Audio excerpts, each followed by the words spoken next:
السلام علیکم ورحمۃ اللہ وبرکاتہ۔ دس از طارق۔ ہم کتنی آسانی سے جمعے کی نماز کو نظر انداز کر دیتے ہیں، کتنی آسانی سے ہم لوگ جمعے کی نماز چھوڑ دیتے ہیں۔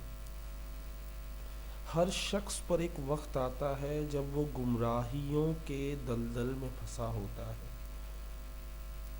یہ میں کسی پہ تنقید نہیں کر رہا، لیکن اپنے آپ کو ایک بات سمجھا رہا ہوں کہ ہر شخص پر یہ وقت آتا ہے جب وہ گمراہ ہو جاتا ہے، جب اسے صرف گناہوں کے علاوہ کچھ نظر نہیں آتا، اسے یہ بھی ہوش نہیں رہتا کہ نماز جمعہ پڑھنی ہے۔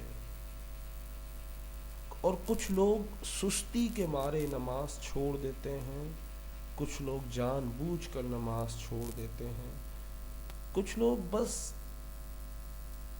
دیکھا دیکھی میں پڑھ لی تو پڑھ لی، نہیں پڑھی تو نہیں پڑھی۔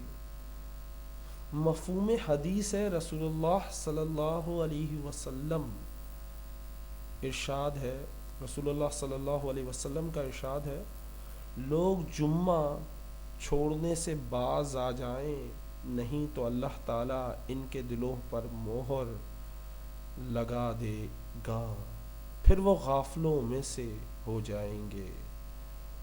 اگر آپ جمعے کی نماز چھوڑتے آ رہے ہیں تو باز آ جائیں، ایسا نہ ہو کہ آپ کے دلوں پر مہر لگا دی جائے اور پھر آپ غافل ہو جائیں، پھر آپ کو نیکی نیکی نہیں لگے گی، گناہ گناہ نہیں لگے گا، آپ کو کسی چیز کی پرواہ نہیں ہوگی، آپ کو کوئی ڈر خوف نہیں ہوگا، آپ کے پاس سکون نہیں ہوگا، آپ کے پاس دل کا سکون نہیں ہوگا۔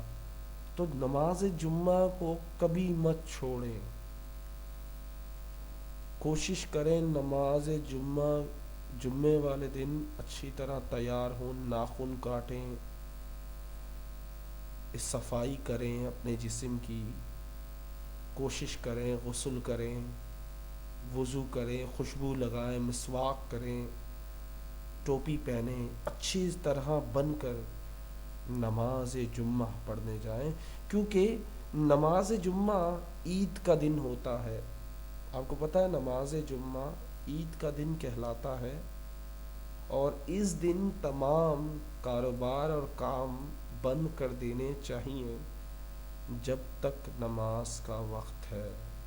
یعنی اذان سنو تو سب کچھ بند کر دو، بس پھر نماز جب تک پوری ختم نہ ہو جائے، تمام لوگ باہر نہ آ جائیں، تو اس کے بعد کھانا وانا کھا کے آپ دکانیں یا کاروبار شروع کر دیں۔